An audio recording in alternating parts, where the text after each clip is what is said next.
G'day, my name's Joel Rasmussen for Southern Cross Combat, and ahead of his fight at XFC 71, I'm talking to Mr. Sam Marles. Sam, thank you so much for talking to me today. How are you doing this morning? I'm doing good. Thanks for having me. It's an absolute pleasure to be on. And yeah, I'm looking forward to chatting to you about this upcoming fight. Look forward to talking to you as well. Thank you for having me. We are at Absolute MMA in Collingwood early morning. You do live close by. How nice is it to live very close by to the gym? Oh, it's the best. I live literally 2 streets from the gym, so about 150 meters, about a 2-minute walk. I take 6:30 a.m. classes, so couldn't be much better for me. Oh my God. I'm living here basically. As someone who I came from Frankston, southeast suburbs, 6:30 a.m. class here, mental. I couldn't imagine having to get up, but of course you live nearby, so that's good. Along with that, not to dox anyone, by the way, not to give out addresses, which I won't be doing. I know a lot of the guys kind of live locally. We were talking before. Mr. Joseph Luciano lives very close to you as well. What is it like when kind of the whole culture of the gym is like that? Your gym is so close to you. Your neighbors are your training partners. How does that like? What is that like? I mean, it's fantastic. It's something that it's a culture that we've built over the last 3-4 years. I mean, I've been very close with Joe for a while now. Joe actually lives next door to me, so every now and then he peeks his head through my door, yells out, "Sammy, what are you up to?" And I mean, I'm just blessed. It's like it really couldn't be much. It couldn't be a better situation. So Now, Yuri, we are talking, obviously, of course, your fight, XFC 71. The last two fights you were scheduled for, both of them fell through, one on kind of each side. I know, of course, nothing is locked until the cage door closes, but still, how does it feel now to be in camp for a fight that should be happening? feels good. It's got a little bit of a different feel to it. We've been doing this for a while now, and anyone on the local scene knows a fight is not locked until you see that poster, until you sign a contract. So now I've finally seen the poster, the contract's there, I've got an opponent. It adds a little extra spice to the training for sure, which is needed sometimes. Now, the last time we saw each other, this is our first time doing an interview, but last time we saw each other was backstage at the last Hex event of 2023. That was a card you were meant to be fighting on. What was it like to be backstage at an event that you were meant to be on and not getting that chance to fight?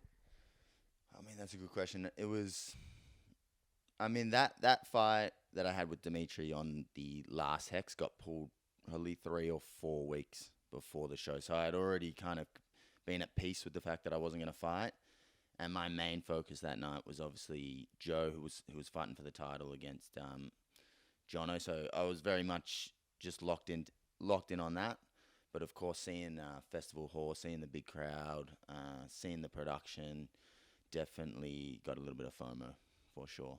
But I know my opportunity will come. I mean, it has come now, so I'm ready to take it. Talking about Joe Luciano there, I wanted to ask, so I have a somewhat understanding of your timeline as a martial artist. To come through with, you start... I'll give my timeline and then you correct me if it's wrong at all, from my understanding at least. You and Dylan Lahari trained a lot at a different gym. Then you guys moved to Kimikai and meet Joe Luciano there and train with him, and then you guys kind of all come over together. Is that roughly correct? You sort of. It's a little bit different. So I actually used to play golf, and then I decided to start doing MMA, and I walked into Kimikai, which is where Joe trained with Ed Bablock, who was my old coach. And I just walked in there one day, came to sparring, didn't really know anything. I'd done a little bit of boxing, and then Joe proceeded to give me a solid beating. And then I kept coming. And then the Dylan story actually it's actually quite a long story, so I won't go fully into it, but I met Dylan at a jiu-jitsu competition. We did a grappling industries. We were both in the same division. We actually didn't compete against each other. It was a round robin, and he happened to be the person that I didn't go against. And then afterwards, we were having a chat, and I was telling him he should come down and train with us because he said he was interested in MMA. Then he came down, and pretty much the rest is history. And then the three of us built this really tight bond. My coach moved to Ireland to support his son's soccer dream.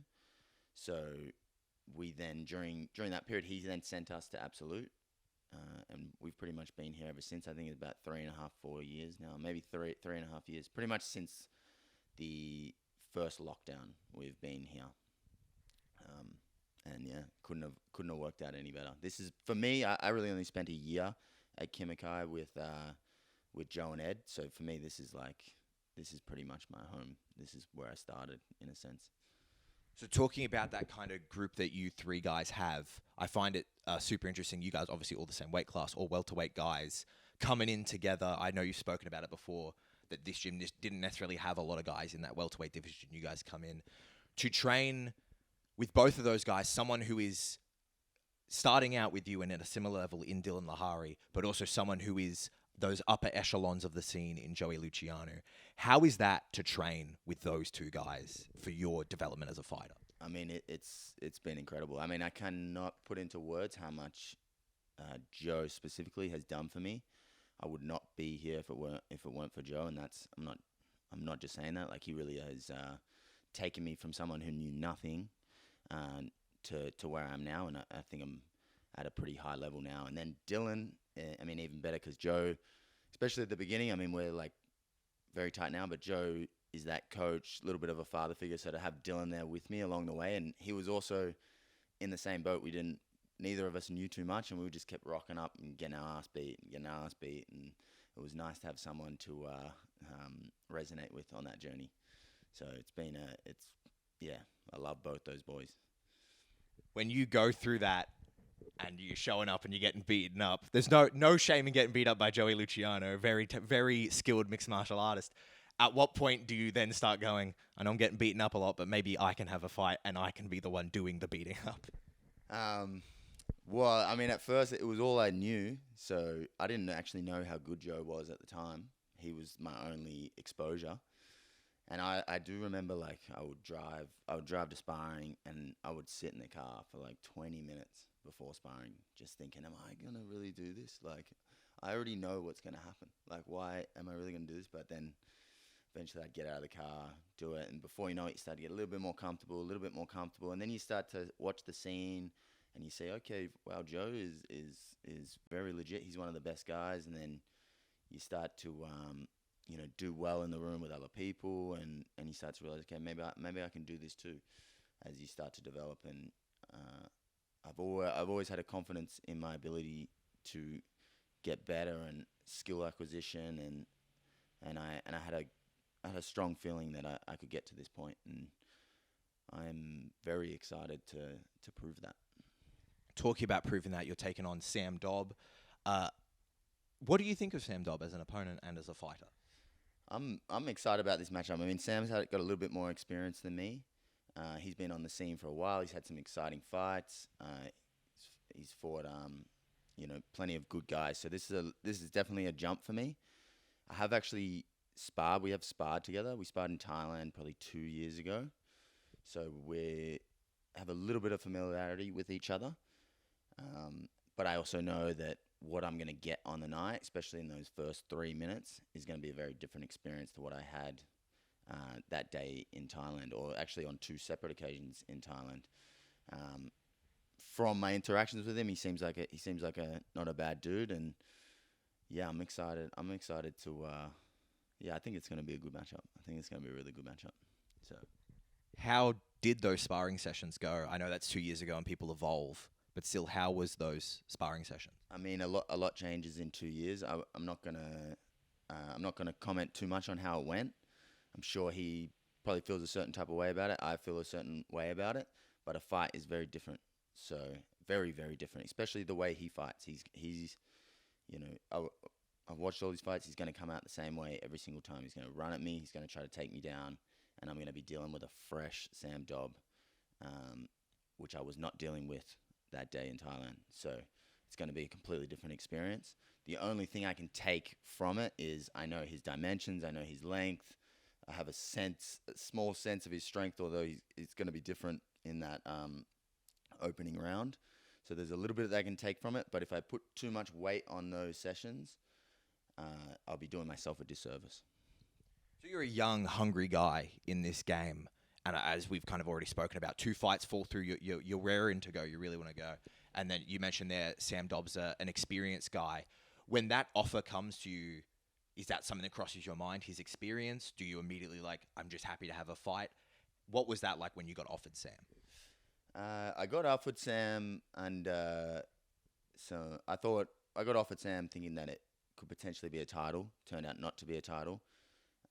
The more I thought about the fight, the more I thought this is a good fight. This is a fight that makes sense for me right now. I mean, there's a lot of guys. I mean, I was meant to fight on Hex against either Tom Ackley or LePage, and it was almost set in stone. And then both of them disappear. Now they're fighting each other on Demolition. So I'm just at the point where I'll take whatever fight I can get, and respect to Sam for taking the fight, because I know that he knows that we had a good session that day, and I know that he knows he's in for a real fight. So respect for him for taking that. I myself know that I'm in for a real fight, so I'm excited. This is gonna be a fight that the fans want to see. It's an interesting stylistic matchup. He's a grappler. He's got heavy hands. I'm a grappler. I think I got pretty heavy hands. It should be a banger. Now, I know you can't put too much weight on the opponent, especially at these kind of developmental portions of your career. However, this will be his first fight at welterweight. He's coming down from middleweight. Is that something that is even in your head considered in the fight, knowing that it'll be kind of a different weight class for him? Well, to be honest, I think this is his weight class. When I saw him that day, I thought this guy is a welterweight, just size wise. I think he was. I think for him to go up to be at middleweight and have 3 wins at middleweight is quite impressive, considering he's not a particularly big guy. So I actually don't even think he'll look any different on the night. I think he's going to get a pretty similar version. I know he weighed in a little bit lighter in his last fight. Maybe he didn't even cut weight for that. So we'll say I think this is the weight division he's meant to be at. This is definitely the weight division I'm meant to be at. So I reckon I'm going to get the best version of Sam Dobb. Now, you mentioned before you came to mixed martial arts at first starting pursuing a pro golf career, and then and came to mixed martial arts, and now there has been a string of golf going through the Absolute Gym. If you follow any of these guys on social media, you will see constant golf games. Is that your doing? Did you introduce the gym to golf? I mean, to be honest, I think Janko started getting really into it before everyone else did. I had fully stopped playing golf for a while, and then me and Joe went and played, and Joe kept telling me, he's like, man, I feel like as soon as I start playing, I'm gonna get hooked, because he's just that type of guy. He doesn't like being bad at things, and he's got a lot of energy. That man has way too much energy. So once we played once, next minute I'm seeing him, he's at the range, he's sending me golf videos. Now he's super into it. So then I started playing again, which has actually been quite nice to rehash that love that I had for the sport. And then it just seems like now the whole team's into it, and yeah, it's been good for the culture. It's been good for everyone's had a chance to bond. I think a few of the guys are trying to get away from spend a little less time at home. So it's been a good addition. In fact, I think the biggest problem with it is playing too much.